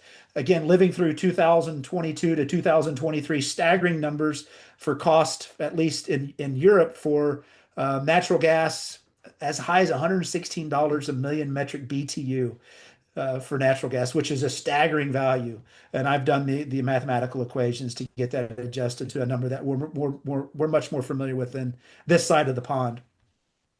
They still like the metric system, which don't get me started. U.S. natural gas price. If you look back to where we were, if I wish I could get access to data prior to 1998, because our prices were a little bit higher than 645 per million metric BTU, and I'm just looking at this on the same time scale, so this is just 2016 to 2024. But even our natural gas prices have snuck up, and they always do as we get into the winter months because the demand structure changes. Specifically with as cold as December's been, it's to be expected that there's been a little bit more higher demand for natural gas. There's usually an uptick in price. This is the primary feedstock for manufacturing anhydrous ammonia. It accounts for about 75 to 85% of the cost of production. You do the math for what a ton of anhydrous ammonia would cost at $116 million metric BTU. It's got a price tag of about $3,000 a ton. So what happened for like Yara, and I showed that slide a minute ago, Yara, they idled their production capacity in Europe because they can't afford to manufacture that. And that puts a strain on the rest of the global supply. If they're not operating and manufacturing that, 1 million tons at a given location in a year, somebody else that's going to have to be displaced somewhere else globally. And that, again, cutting supply, the demand is still there. You're going to see a response in price. I got 2 more slides, Barry, and I know I'm running out of time, and I'll close this up really quickly. Current ammonia production is about 190 million tons. You look at nameplate capacity, it's probably closer to 230 million tons, but we're going to call it 190 million tons today. The maritime industry is keenly interested in developing ammonia as a fuel base for all of those marine vessels traveling across our globe, delivering products to and fro. If they truly adopted ammonia as a maritime fuel and they had 100% buy-in, Now there's going to be a little bit of a lag. So from what I've read, they're hoping that by about 2040, any new vessels being developed or built would be ammonia fuel based operations. If they hit 100%, that would require 550 million tons of total capacity just to satisfy the marine ammonia demand. That does not include the 200 million tons that we require for production agriculture for anhydrous ammonia. Now, again, I didn't mention this, but anhydrous ammonia is the seed for all other downstream nitrogen products, whether that's urea, UAN, not that we use ammonium nitrate anymore, but everything is derived from that ammonia molecule. We would have to see a 4x increase in total ammonia production globally to meet fertilizer demand and marine industry or maritime demand for an ammonia product. And they also want that to be green. So they want this to be green ammonia production, which means it's developed exclusively with renewable fuels, no methane being consumed for that manufacture. With where we are with existing technology, the cost of that product would be at a minimum around $1,800 to $2,000 a ton. What would that mean for agriculture? I'll leave you to answer that question. And then the final slide. In response to what happened in 2022, so I joined Heritage Cooperative in January of 2022. One of the first things that we started having conversations about was this very unsustainable ammonia price. So what do we start looking for? Are there existing alternative technologies? I'm going to tell you today, not many people know this, we have the current technology to produce anhydrous ammonia remotely in a modular form from a modular production system by using just water and energy. We have that ability today. Does anybody want to guess what the primary problem why we don't produce it? It's because the cost, it's not the investment cost. Now, again, for Heritage Cooperative, $5 million that's a sizable investment, but it's not unreasonable. Now, there was also some incentive dollars from the Fed to help us adopt that kind of technology. But $5 million it's something we could do. The problem is with current energy costs, and we could talk about the influence of these large data centers, how that's affecting energy consumption across the United States. I can't get into that. But for this actually to be affordable, it really would have to be a green production because that's where you get all the price incentives. If you don't have a price incentive, the cost to produce is about $1,400 to $1,600 a ton, depending upon what your kilowatt hour price is. And that's going to be close to like 14 to 15 cents a kilowatt hour, which is basically where we are today. It's not sustainable given today's prices, but the technology exists. Well, how will they develop that enough to make modular ammonia production something that is reasonable in the next 10 to 15 years? Possibly. The only other limitation is the manufacturing process is not terribly efficient. It's only going to produce today about 4 tons per day, which is not much. That would offset about 20% of our total consumption at Heritage Cooperative. So it's not necessarily today feasible, but the technology does exist. When will it become feasible? I'm going to stop there, Barry. I don't need to do the conclusion slide. I wish you could keep going, Robert. This is fascinating stuff for me. And I suppose if that maritime issue becomes a reality and they do start to transition and ammonia goes back over $1,200 a ton or something, maybe the economics looks a little bit better on the type of manufacturing. Absolutely. And that was the one comment we had because it's actually a Canadian company that's developed it. And I think there's actually now a couple of others that are in that space. They're not the only ones there, but we had meetings with them in Detroit. And I just brought up the simple question. I said, well, what happens when anhydrous ammonia market dips below $1,000 a ton, which we expect it will? And they said, well, then our technology becomes obsolete. And I was like, well, that's the correct answer. But to your point, and that's why we're so keenly interested in how that technological space develops over time. Is that a real avenue for us as a retailer? And I suspect we're not the only ones looking at things like this. I'm sure you are. Well, that's great stuff. Thanks, Robert. I I know your job position's different than just focusing on the fertility angle, but boy, if you could give a quarterly or a monthly update on this kind of stuff, I would tune right in, and I think your heritage clients would be, well, they'd benefit greatly. But well, anyway, we'll have you back maybe a time to at least join us. Perfect. I appreciate it, Brady. I'd be happy to. Great. Thanks again. And I don't see any questions open. If we get some later on, we might send them your way. In the meantime, if you're willing to share your slides, we can make a PDF and upload those. Okay, fantastic. I will send. Who do you want me to send those to? Want me to just send them to you? That'd be great. Sure. Perfect. All right. Thank you again. And I am the next one on the agenda. I'm sure of it. So I'm going to go ahead and give a short tax update. And some of this, well, most of this I discussed last month during our farmland owner income tax update that we provided as a part of our special edition Farm Office Live November period. And that's uploaded to our page, our Farm Office Live page, so you can access that full tax update on that particular web page. But in the meantime, I'm also going to give you a quick update on some of the issues. Many of the farmers and those that are working with farmers, whether they be accountants or other tax practitioners, are looking at many of the different ways that farmers are going to manage this year-end and taxable income for 2025. We are, of course, seeing all the traditional kinds of strategy, some of which is just storing grain, holding it over, trying to time sales, looking at prepays and all the different types of tools that farmers use to manage some of that taxable income and smooth that out. But we do want to go over and talk a little bit about the new legislation, the One Big Beautiful Bill. There's a number of tax provisions, and we've discussed these over the last few months, but this is just a review. Income tax rates, they're going to remain lower. Standard deduction, personal exemption, deduction for seniors. This is one that's going to create some controversy, this deduction for seniors. There's been a lot of discussion in the media and even some in the political sphere. Those in the administration have been talking about how there's going to be no tax on Social Security benefits. Well, that's not the case. It is the case that there's an additional deduction for seniors, anyone 65 and over, whether they earn Social Security or not.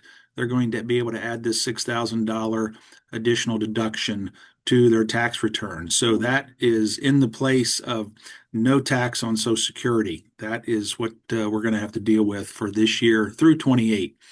Child tax credit increased and made permanent. One of the big headline issues is the SALT deduction. The state and local tax deduction is increased to $40,000. That's temporary. Charitable donations, we do have the ability, if we're non-itemizers, from 26 forward to claim these cash charitable deductions, $1,000 or $2,000 if we're joint filers. Some of the more important pieces as far as farm businesses go are listed on this slide. Qualified business income deduction was extended and made permanent at 20%. Really an important piece. Additional first-year depreciation, otherwise known as bonus depreciation, increased to 100%. You have the option this year of also claiming 40%. Section 179 expensing increased to 2.5 million, and that's indexed for inflation. The same we're seeing increases with the estate and gift tax exemption.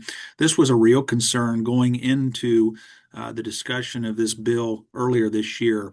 It was increased to 15 million. Many thought that it might sunset back to the $5 million, but instead this legislation increased that. That's per person. We've got some changes to 1099s that David talked about last month. You can get more information on that. Most of those changes take place for the 26 tax year and beyond. So the same rules are in place for 25. So you still have to make those same 1099s out here by the end of January and send those out to those recipients. There's 2 or 3 new provisions in this law. We've talked about these a little bit. in IRC section 1062, part of the new tax code, is the gain from sale or exchange of farmland property to qualified farmers. This just allows farmers, or I'm sorry, those people that are selling the farms to be able to pay the tax in 4 equal installments. So it does spread out the pain a bit, I guess, if you will, on the tax payments if you're selling that to a qualified farmer. So there are some stipulations there, and if you want more information, we'll be happy to provide that. Internal Revenue Code Section 139L, more important really for lending institutions, banks, and it can be an important piece that they can exclude from gross income, their gross income for tax purposes, 25% of the interest income derived from those loans, if the loans that they are providing to those folks are for or secured by rural or agricultural real estate or a leasehold mortgage. So there's going to be hopefully some benefit, downstream benefit to those individuals that are going to be needing those loans that perhaps they're, and I think the real reason behind adding this additional code section was to decrease interest rates for certain types of loans. Okay, one of the things that we've also talked about in our tax schools is this IRC section 168N for qualified production property. It's a new term that is included in this code section, allows businesses to claim 100% bonus depreciation on properties that previously didn't qualify for that. So we're talking about manufacturing facilities primarily, new builds, and we're talking about, in this particular slide, what might qualify that's not necessarily farm related directly, but adjacent to farms. And here's a list of some examples of some types of manufacturing facilities, if built, would qualify, or at least parts of these facilities would qualify for 100% bonus depreciation. And I'm not going to read through those. You can see some of the kinds of facilities that would qualify. We have a colleague that's one of our instructors for our tax schools that we teach for professionals each fall. And Melinda Garvin put together this wonderful chart, and it looks at all the new work on tax provisions in the One Big Beautiful Bill that was passed back in July. Some of these provisions are good for 25. Some don't kick in until 26. Some are temporary. Some are permanent.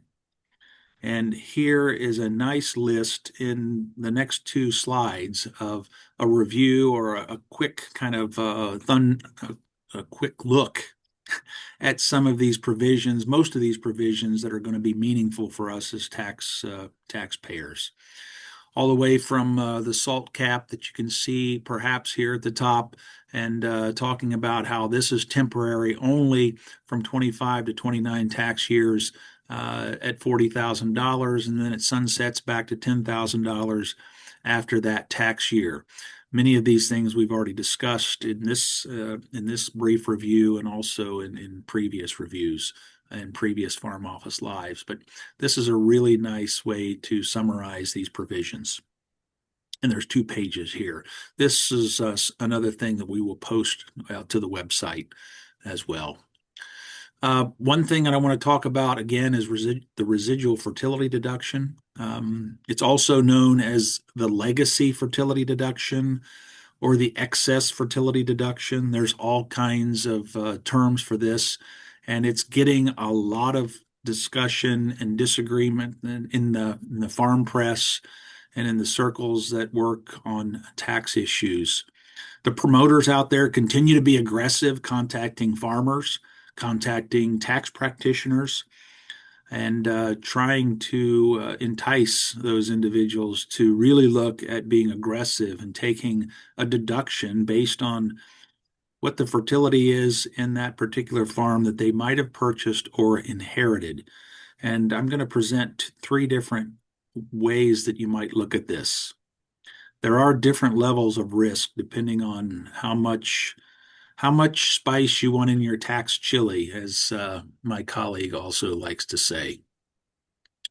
There are 2 pieces, and this is not something that most of you want to really read through or even probably have a lot of interest in. There's a technical advice memorandum that was put out by the IRS all the way back in 91. I'm not going to read it, but this is one of the pieces along with another segment in one of their IRS's audit review guides, a market segment specialization program. There's the acronym, More Than What You Want, I Know. But these two pieces of information give us a little bit of guidance on perhaps taking this fertility deduction. Okay, it does spell some of these things out. The conservative approach. We have a colleague at Iowa State, Christine Titgren, that wrote this nice fact sheet linked at the bottom that goes through really the basics of what you might look at in terms of taking this excess fertility deduction. Currently, there are no cases, regulations, or revenue rulings that specifically address a deduction for this cost of residual fertilizer acquired with farmland. Those two IRS pieces, that technical advice memorandum and the piece from the audit review guide, suggest that it may be reasonable to amortize the cost of residual fertility supply over its useful life as long as several conditions are met. All right, and the conditions are listed in those 4 check marks below. The residual fertilizer supply must be attributable to fertilizer applied by the prior owner. And this piece alone often disqualifies many people from considering taking this deduction. Perhaps there has been no previous fertilizer allocations, so we don't necessarily have any proof of this. Also, we also have a consideration of basis matching. Is the seller going to claim the same amount as the buyer? Now, that is, by the letter of the law, what should happen. Okay, the same basis allocation from the seller and the buyer in any kind of a business asset transaction. However, IRS is often almost never matching these two. So that allows a lot of play in this particular deduction. And that's part of the reason why many of our promoters out there are aggressively promoting taking much more than what is in this conservative approach.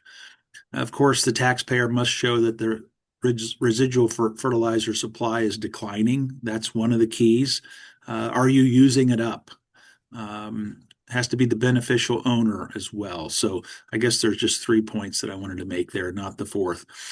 So that's the conservative approach. If you really want to make sure that you're not going to have an adverse audit finding, if you do get into that situation, that's probably what you should consider, is this approach in taking this residual fertility deduction.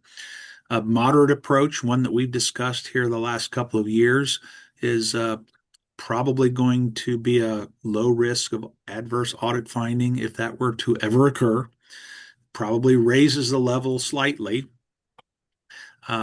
Doing some soil testing, hiring an expert to do soil testing to find those P and K levels that might be above critical levels, and also within that report from a certified agronomist or a CCA that might have, likely have done the soil testing, indicating how quickly the P and K would be used up. So showing in a report, in the event that the IRS were to audit, how quickly and how many years the P and K would be used up, and that would give you some guidance as far as when you would deduct those certain portions on your tax return.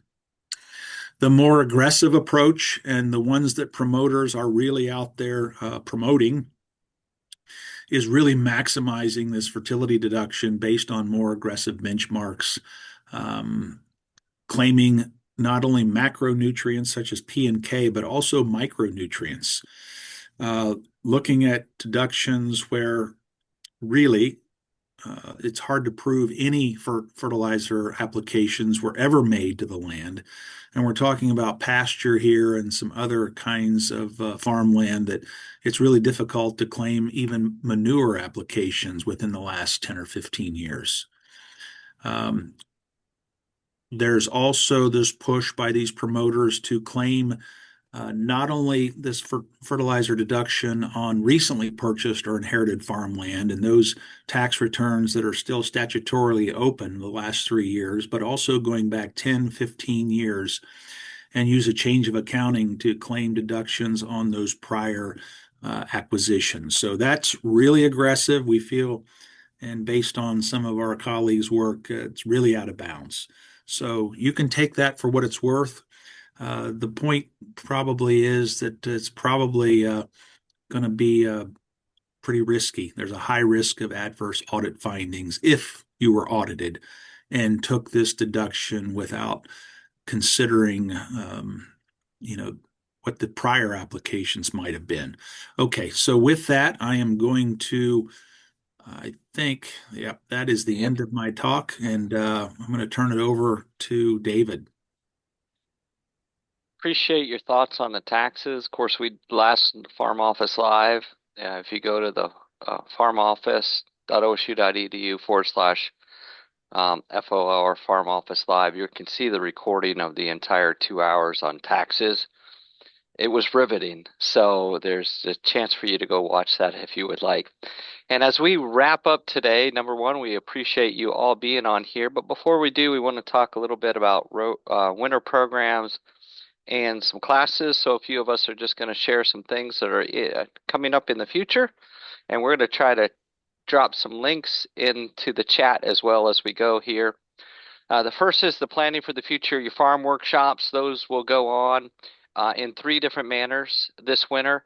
The first is our traditional in-person programs, and you can see that will be in Logan, Muskingum, Washington, Morrow, and way in next December in Madison County. We have a current one going on.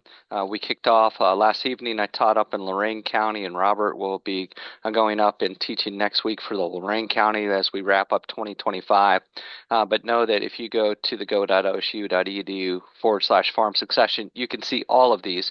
The second thing we're excited about, this is our online Zoom workshops. So traditionally that's live.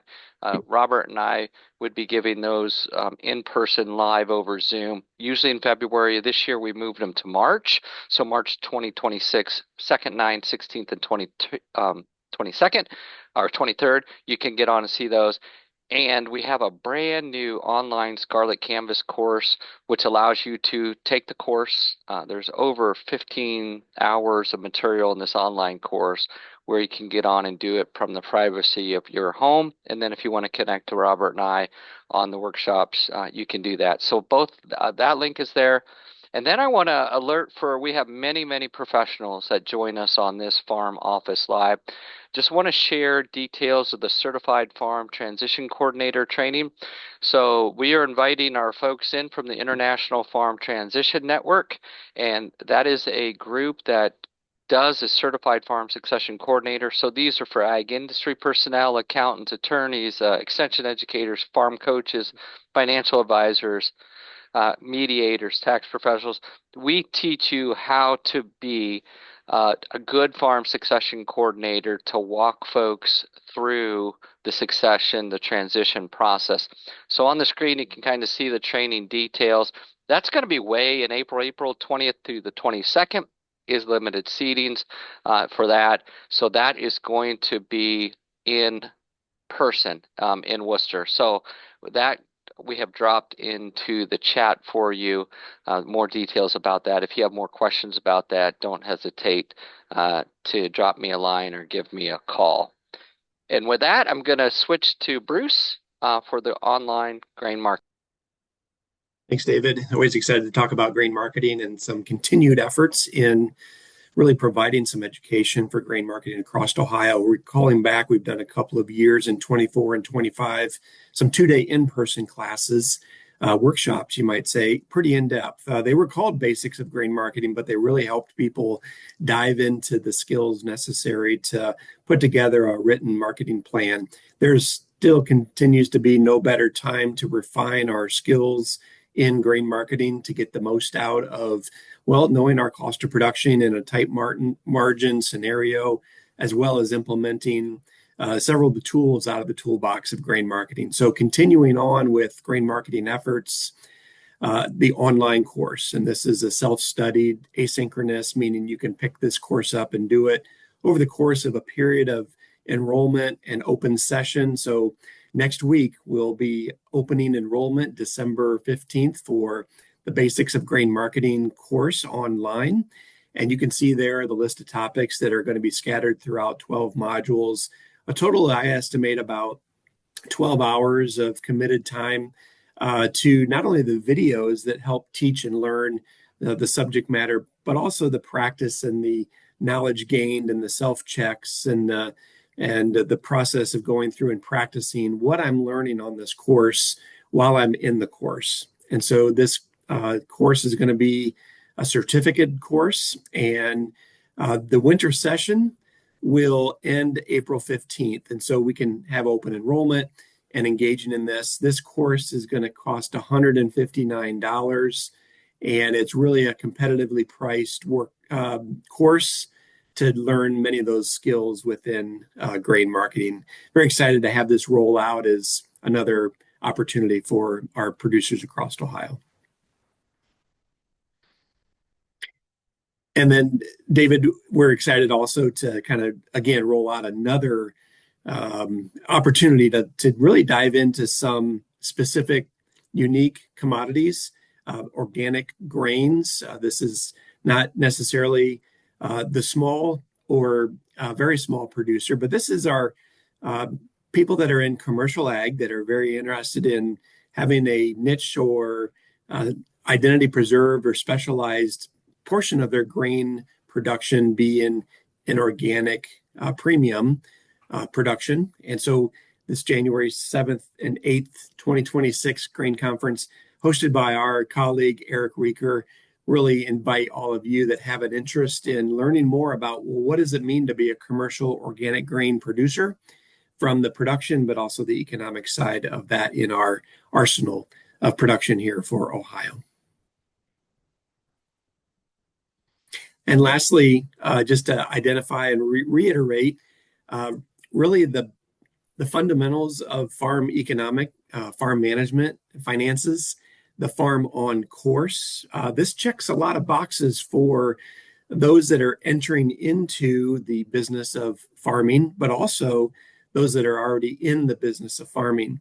Checking the boxes that talk about the fundamentals of the farm financial statements, getting into an awareness in a system that works for them on calculating cost of production, a record keeping system, really being aware of what farm tax management looks like and can provide, farm financing options that we have, risk management tools, as well as farm business analysis. This course, again, those boxes that this checks really prepares documents for those Ohio Department of Agriculture Beginning Farmer Tax Credit Program, as well as those that are asked to complete the borrower education when we seek loans from our friends at the USDA Farm Service Agency and even other lending organizations and banks across Ohio. So this has been going on for a couple of years. Continue to get really strong comments and feedback about the Farm On course and the financial education that it reinforces and also provides for farmers across Ohio. Bruce, I appreciate you giving those quick updates. And this is our final one.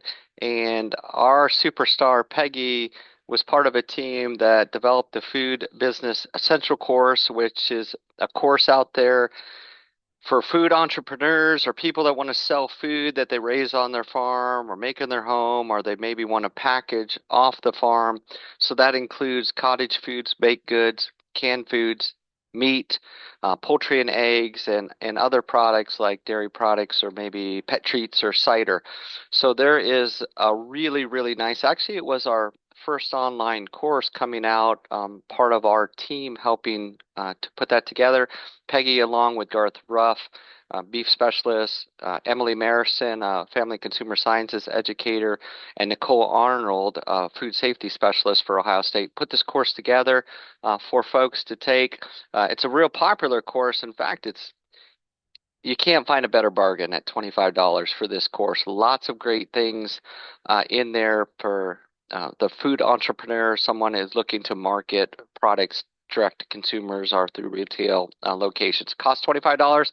The link we dropped into the chat, so you can grab that. I also see that Bruce has answered a question about the Quicken workshops, and those Quicken workshops will be in person